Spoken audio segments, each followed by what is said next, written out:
Olá, seja bem-vindo à nossa aula de Física terceiro ano. E o assunto é eletromagnetismo, exercícios gerais. Para essa nossa aula, nós vamos nos concentrar na resolução de alguns exercícios, desde o início do estudo de campo magnético até a parte de indução eletromagnética, ok? Então, sem mais delongas, vamos começar. Exercício de número 1. FUVEST São Paulo. 4 ímãs iguais em forma de barra com as polaridades indicadas estão apoiados sobre uma mesa horizontal, como na figura, vistos de cima. Uma pequena bússola é também colocada na mesa no ponto central P, equidistante dos ímãs, indicando a direção e o sentido do campo magnético dos ímãs em P. Não levando em conta o efeito do campo magnético terrestre, a figura que melhor representa a orientação da agulha da bússola é... Letra A, letra B, letra C, letra D ou letra E? Não falei de comida, né? Também estou com o estômago cheio. Vamos lá. Vamos ver aqui a polaridade dos 4 ímãs. Observe aqui o seguinte. Nós temos o ímã aqui da esquerda com a polaridade sul voltada para o ponto P. E também observamos que o mesmo acontece para esse ímã aqui do lado direito. Olha só, polaridade sul voltado para o ponto P. E esse ímã aqui de baixo, para você que está observando na vertical, né? Olha só, esse ímã aqui também tem a polaridade sul voltada para o ponto P. O único que é diferente, então, é esse ímã aqui de cima, que o polo norte está voltado para o ponto P. Você sabe que as linhas de indução de um campo magnético, elas emergem do polo norte de um ímã e voltam pelo polo sul, submergem pelo polo sul de um ímã. Então, olha só, nós podemos representar nessa região onde se encontra o ponto P, algumas linhas de indução, saindo desse polo norte e entrando nos demais, tá certo? Não tem como ter uma linha aqui saindo desse polo sul e entrando no outro, nada disso, tá certo? Então, a única configuração plausível seria essa. Eu representei aqui somente algumas linhas, ok? Repare que exatamente no ponto P, nós temos aqui, olha, uma linha de indução que aponta na vertical para baixo. Se você colocar uma agulha exatamente nesse ponto, qual a configuração que você acha que nós teremos? Repare que a linha de indução ela tem que entrar pelo polo sul da agulha e sair pelo polo norte da agulha da bússola, tá certo? Como esses dois ímãs aqui, olha, da direita e da esquerda, eles são equidistantes, então nós vamos supor que a interferência deles aqui em cima da agulha da bússola será nula, tá certo? Então a agulha da bússola deve ficar aqui na vertical, com seu polo sul voltado aqui para o polo norte do ímã de cima e o polo norte da agulha da bússola voltado para o polo sul desse ímã aqui de baixo. Então a alternativa correta, letra A, tá certo? Não tem nenhuma outra configuração que poderia se encaixar aí no ponto P, ok? Vamos para a próxima questão. Questão de número 2. Considere o elétron em um átomo de hidrogênio como sendo uma massa pontual girando no plano da folha, tela por minha conta, e uma órbita circular como mostra a figura. O vetor campo magnético criado no centro da circunferência por esse elétron é representado por letra A, letra B, letra C, letra D ou letra E? Essa aqui foi uma questão até que uma aluna, colega de vocês, colocou lá no Café com Física, solicitando aí a resolução dessa questão. Então, resolvi também colocar aqui nessa nossa videoaula para que todos tenham acesso. Então, vamos lá. Se você pensar em aplicar a regra da mão direita, em que, no caso de espira, pois o elétron girando em torno do núcleo está simulando uma espira, você tem que colocar os 4 dedos no sentido da corrente elétrica, corrente convencional, e o polegar ele vai te dar aí, olha só, o vetor indução magnética no centro da espira. Se você fizer isso, olha só como é que seria. Tá aí a mão. Repare que os 4 dedos aqui, olha, eles estão curvados e vão seguir a orientação dessa corrente eletrônica. Olha só, o polegar então, ele forneceria para esse caso aqui, o vetor indução magnética, mas você tem que prestar atenção no seguinte, é uma corrente eletrônica, elétrons, carga negativa. Essa regra da mão direita, ela se aplica para uma corrente convencional, ou seja, seria um movimento de cargas positivas. Então, nesse caso, eu tenho que pegar a orientação oposta, em que eu teria um movimento de cargas positivas, que se opõe ao movimento de elétrons. Isso é que vai me dar a corrente convencional, tá certo? Então, nesse caso, essa regra aqui vai ter que ser invertida. Você teria que colocar os 4 dedos, não no sentido dos elétrons, da corrente eletrônica, mas sim da corrente aqui, olha, convencional. Claro que nessa situação o seu polegar ele teria que necessariamente apontar para dentro do plano da tela do seu aparelho, né? Celular, computador, ok? Então nesse caso o vetor indução magnética ele é perpendicular ao plano da tela, só que ele vai entrar a alternativa correta, letra A, tá certo?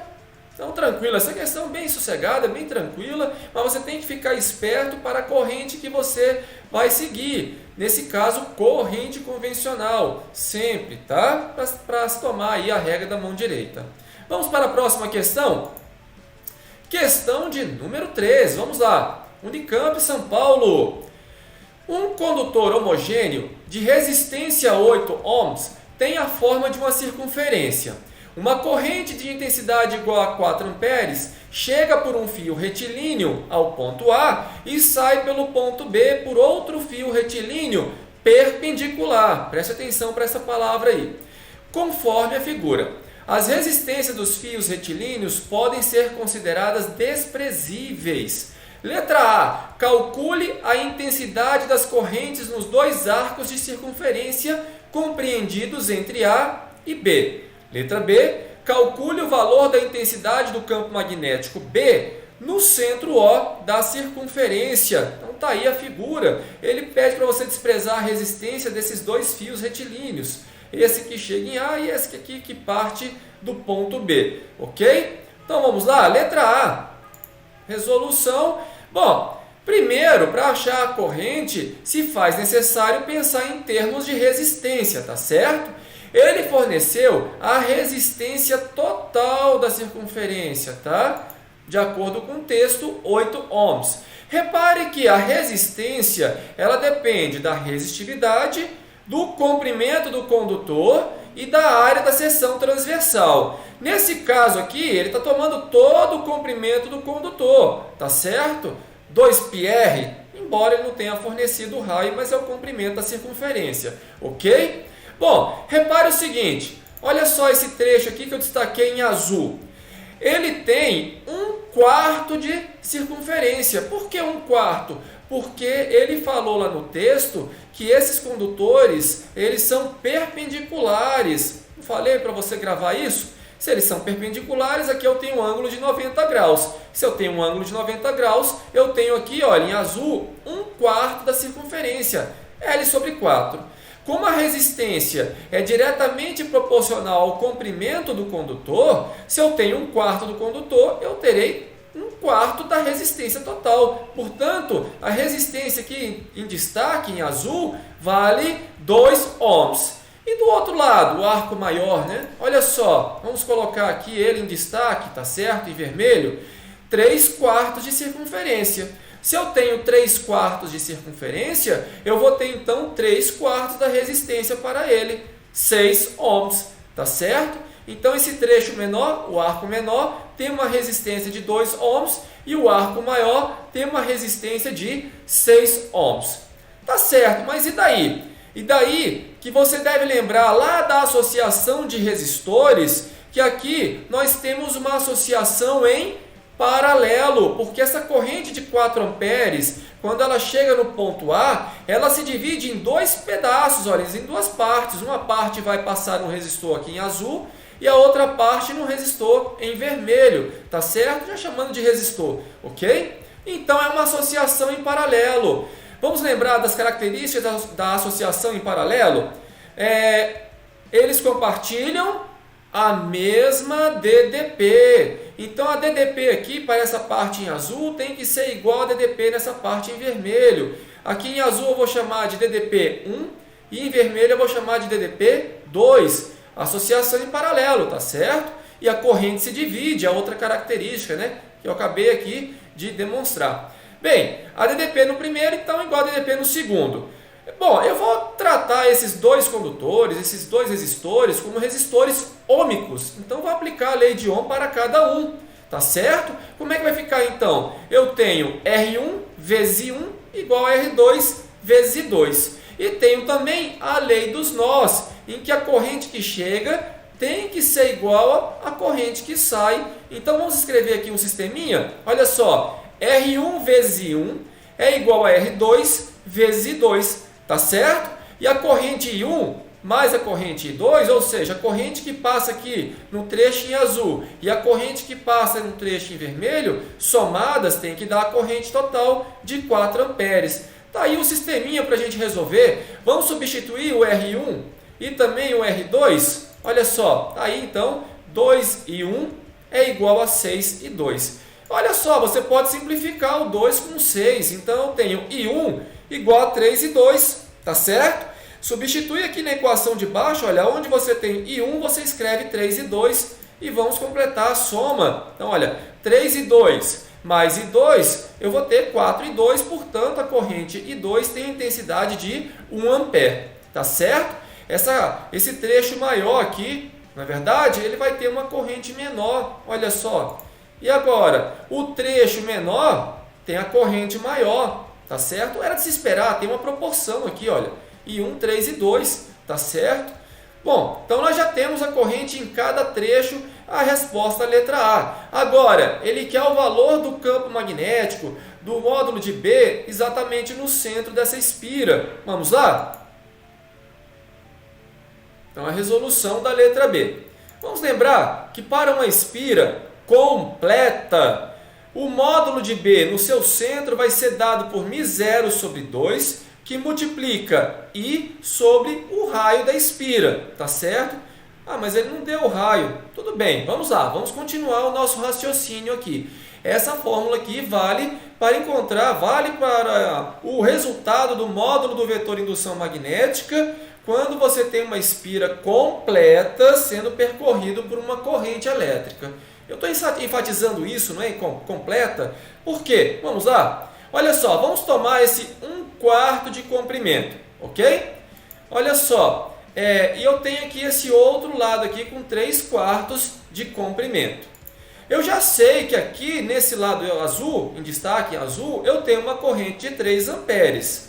Olha só, esse pedacinho de um condutor, na verdade é um pedacinho de espira, ele vai gerar um campo magnético aqui no centro da espira, tá certo? Eu vou deixar para vocês aplicarem a regra da mão direita para obter a orientação, tá? Já vou dizer que ela entra, esse campo magnético ele entra, tá certo? Só aplicar a regra da mão direita. E olha, o trecho em vermelho aqui também vai gerar um campo magnético exatamente no centro. Também vou deixar para vocês aplicarem a regra da mão direita. Tá? Uma corrente de 1 ampere que percorre esse lado aqui em vermelho vai gerar um campo magnético que sai do plano do vídeo, da tela do seu aparelho, ok? Repare que esses dois vetores eles possuem sentidos opostos. Um está entrando e o outro está saindo. Acontece que eu posso aplicar essa fórmula aqui desde que eu pense na fração, tá certo?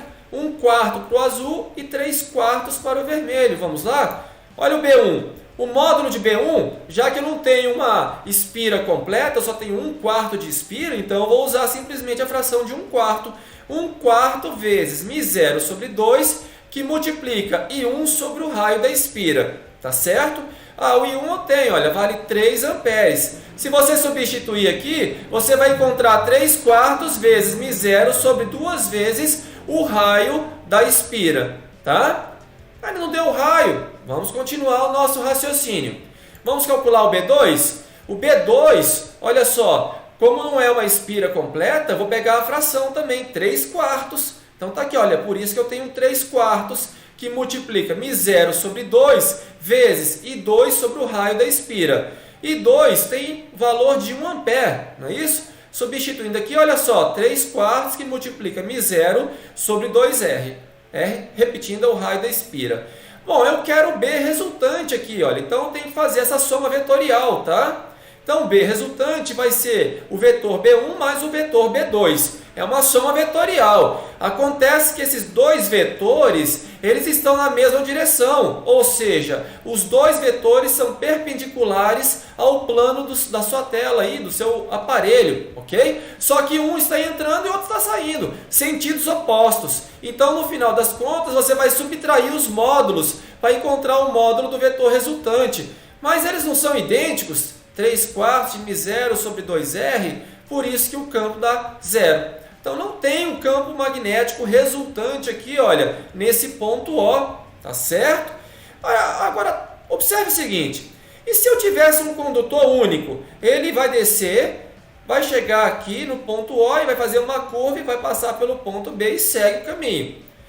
Olha, não teria campo magnético dentro do próprio condutor que está sendo percorrido por uma corrente elétrica lá no interior dele. Isso daqui mostra que é como se você tivesse pegado esse condutor aqui, olha, tivesse separado ele em duas partes. 1 quarto de circunferência para cá, para o azul, e 3 quartos para cá. Era de se esperar que o campo magnético de fato fosse nulo, tá certo?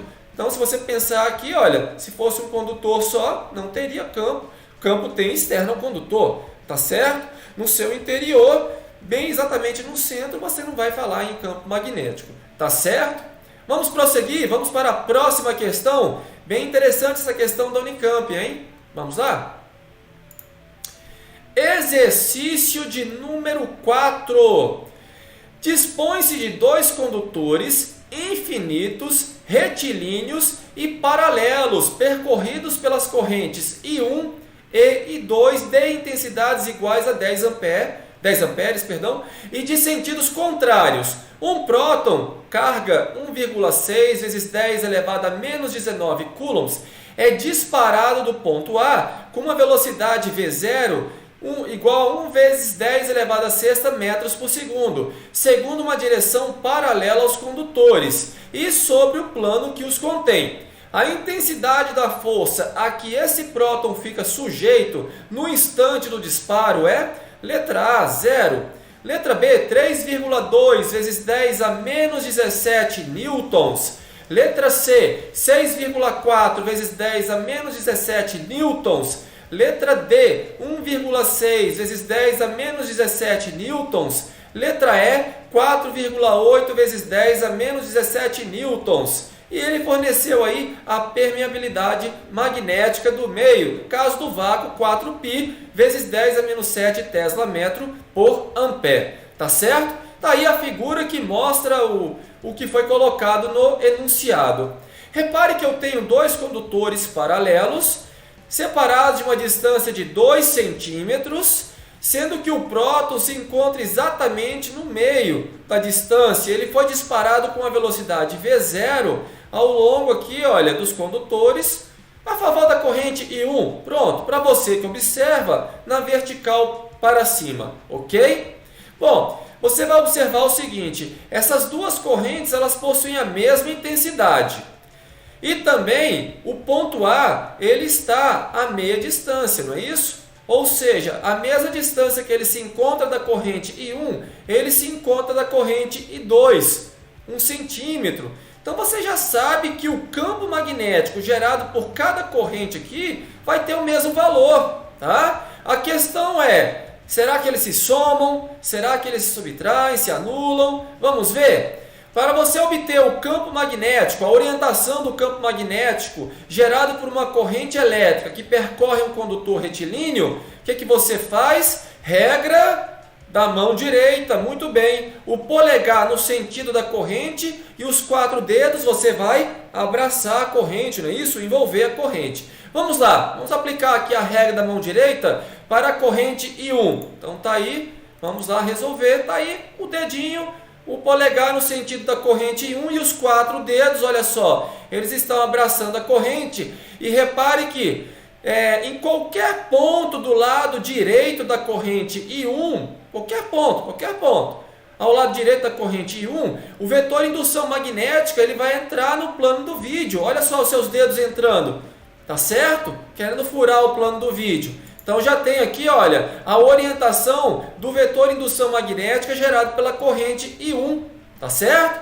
Vamos lá para a próxima corrente, a corrente I2. Regra da mão direita, olha o polegar no sentido da corrente e olha os 4 dedos também abraçando a corrente.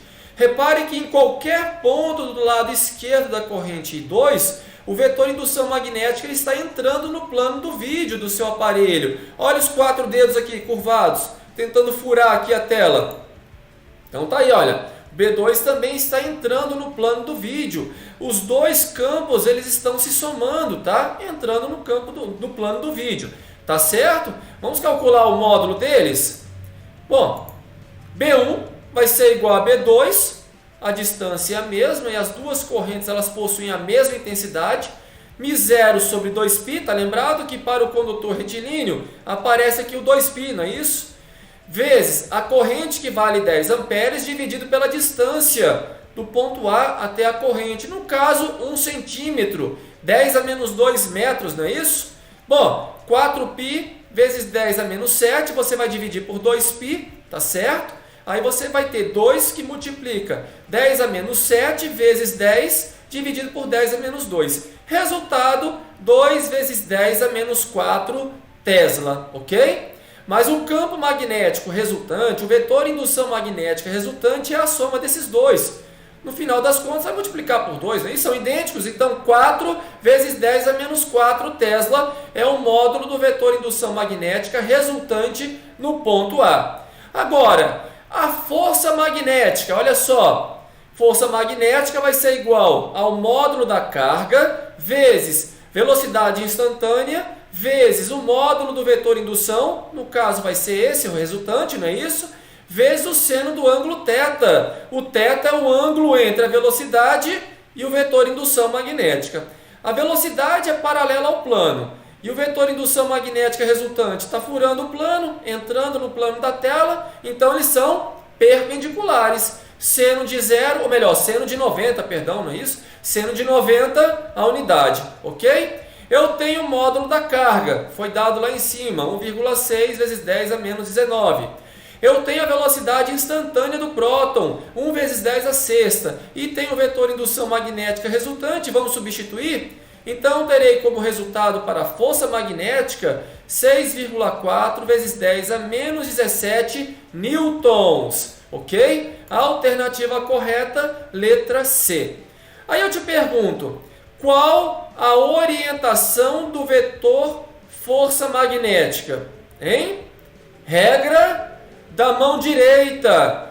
Para onde os seus 4 dedos vão apontar? Para o sentido do vetor indução magnética resultante, entrando no plano do seu vídeo aí, olha, do seu aparelho, celular ou computador, tá certo? E o polegar? No sentido da velocidade, ok? Então, olha, eu, observando aqui, eu teria que ter essa disposição aqui para a mão direita, tá certo? Os 4 dedos entrando no plano do monitor e aqui, olha, o polegar no sentido da velocidade. A carga é positiva ou negativa? Positiva, prótons, então você vai dar o tapa com a palma interna da mão. Olha só, nesse caso, a tendência desse próton aqui, olha, é sofrer um desvio na sua trajetória para a esquerda. Tá certo? Ok? Vamos para o próximo exercício. Exercício de número 5.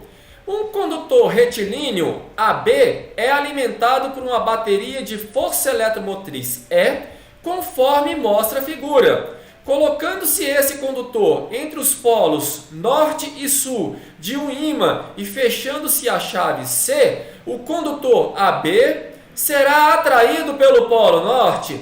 Letra B, será atraído pelo polo sul. Letra C, irá se deslocar para cima. Letra D, irá se deslocar para baixo. Letra E, será atraído e repelido de forma alternada. Esse último bem interessante, né?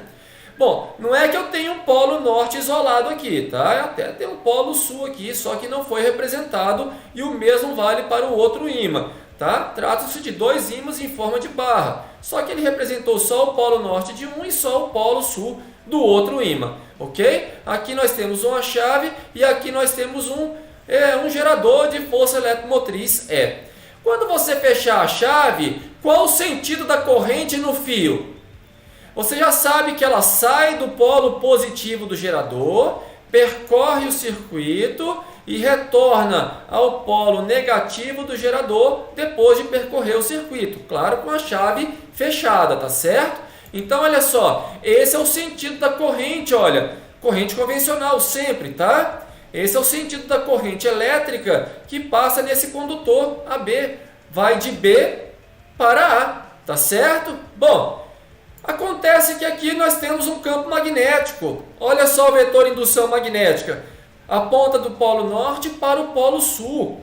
Considere essa corrente elétrica aqui, olha, perpendicular ao campo magnético, tá certo? Bom, se eu tenho uma corrente elétrica na presença de um campo magnético, nessa situação em que eles são perpendiculares, então existe uma força magnética atuando nessa corrente, não é isso? Como é que você encontra a orientação do vetor força magnética? Regra da mão direita. Muito bem, está aí a mão direita. E é essa disposição, porque o vetor indução magnética ele aponta do polo norte para o polo sul. Seus 4 dedos então aqui apontando para o polo sul lá do outro ímã, não é isso? Olha o polegar no sentido da corrente. Você vai dar o tapa com a palma interna da mão, corrente convencional, tá? Para corrente sempre o tapa com a mão interna, tá? Com a palma interna da mão, ok? Então, nesse caso, esse condutor, ele fica sujeito a uma força, olha só, para você que está observando o plano do vídeo, vertical ascendente, para cima. Então, qual é a tendência desse fio AB? A tendência é que ele se desloque para cima. Se ele está em repouso, vai ser acelerado para cima, tá certo? Bom, tranquilo, né? Mais uma questão bem interessante aí de força magnética que atua em um condutor transportando corrente na presença de um campo magnético de indução, tá certo? Vamos lá, vamos para a próxima questão. Questão de número 6, Ita, São Paulo. Uma barra metálica de comprimento igual a 50 centímetros faz contato com um circuito, fechando-o. A área do circuito é perpendicular ao campo de indução magnética uniforme B. A resistência do circuito é de 3 ohms, sendo de 3,75 vezes 10 a menos 3 newtons. A intensidade da força constante aplicada à barra para mantê-la em movimento uniforme com velocidade de 2 metros por segundo, ele quer saber nessas condições qual o valor de B, o módulo de B. Letra A, 0,300 Tesla. Letra B, 0,225 Tesla. Letra C, 0,200 Tesla. Letra D, 0,150 Tesla. Ou a letra E, 0,100 Tesla. E aí, o que vocês acham? Vamos lá, vamos resolver essa questão? Questão simples, só assusta, tá certo? Mas você tem que observar aqui algumas nuances dessa questão. Vamos lá? Olha só, eu sei que a força magnética que vai atuar em um condutor transportando corrente tem o seu módulo dado por π seno de θ, tá certo? Eu já sei que vai ter uma corrente elétrica nesse condutor, ok? E essa corrente ela é perpendicular ao campo de indução magnética, tá certo? A corrente é paralela ao plano do vídeo do seu aparelho e o vetor indução magnética está entrando no plano do vídeo aí do seu aparelho. Então eles são perpendiculares. E você já sabe que seno de 90 vale uma unidade. Eu nem escrevi aqui seno de 90, tá? Então vai ficar simplesmente π. Na verdade, muitos exercícios são assim, você já percebeu, né? Sempre corrente é perpendicular ao campo.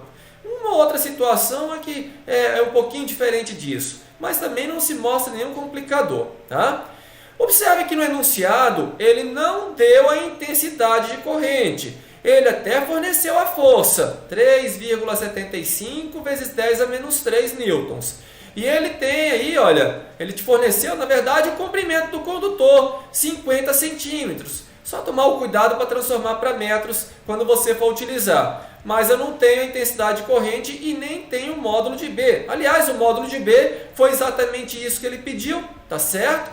Bom, mas eu sei que vai surgir uma corrente elétrica nesse condutor, porque aqui nós vamos ter uma força eletromotriz induzida, tá certo? Pelo simples fato dele se encontrar em movimento com relação ao campo magnético de indução, tá? A intensidade de corrente, então, é dada por força eletromotriz induzida dividido pela resistência desse nosso circuito, ok? Bom, mas ele também não forneceu a força eletromotriz. Mas eu sei que a força eletromotriz ela vai ser dada por BLV, tá lembrado disso? Em que o B é o módulo do vetor de indução magnética, L é o comprimento do condutor já fornecido e V sua velocidade instantânea, também foi fornecido no problema. Bom, mas ainda continua aqui com o problema, olha só, eu não tenho nem corrente, não tenho força eletromotriz, mas repare que essa expressão da força eletromotriz, você pode exatamente substituir aqui, olha, nessa segunda. Aí eu vou ter intensidade de corrente igual a BLV dividido pela resistência do nosso circuito. Tá, mas e daí? E daí que você vai fazer uma outra substituição na primeira fórmula. Então, no lugar dessa intensidade de corrente, você vai escrever exatamente a expressão que eu acabei de falar, tá certo? Vamos ver como é que fica? Olha só, a força magnética, então, vai ser igual a B elevado ao quadrado vezes L elevado ao quadrado vezes V dividido pela resistência do circuito. Mas por que B ao quadrado? Olha, quando você substituir a força eletromotriz na expressão da intensidade de corrente e depois substituir aqui na expressão da força, eu vou ter B vezes B, por isso que eu tenho B ao quadrado. E também, olha, L vezes L, L ao quadrado, tá certo? Vezes V, que é a velocidade instantânea e a resistência do nosso circuito, ok? Eu tenho a força, o módulo da força, eu tenho L, eu tenho a velocidade instantânea e tenho a resistência do circuito. Só substituir. Pronto, acabou, olha só. Efetuando os cálculos, olha só aqui, eu converti o comprimento que está em centímetros para metros, 0,5 elevado ao quadrado, vezes 2, que é a velocidade instantânea, dividido por 3 ohms, que é a resistência do circuito. Tudo isso vai me fornecer aqui, em função da força, o valor do módulo do vetor de indução magnética. Então, a alternativa correta, letra D. Tá certo? Faça os cálculos, não tem segredo. Tá? Não se esqueça de extrair a raiz quadrada aqui no final, ok? Senão você vai ficar tentado a responder aqui a letra B. Tá? Não é exatamente isso. Bem, eu sugiro que no final da aula, quando você puder, retorne a essa aula e procure fazer os exercícios novamente sem visualizar a resolução, tá certo? Surgindo dúvida, coloca o vídeo para rodar e aí você vai ver a solução e aí você vai tirar a sua dúvida, tá certo? É sempre uma boa estratégia, sempre resolver novamente essas questões que são resolvidas em sala de aula, pela videoaula, tá certo? E depois você pode sempre retornar à videoaula para sanar a sua dúvida e ver como é que foi feita aí a resolução. Bem, terminamos por aqui então, espero que vocês tenham aproveitado bastante e até a próxima!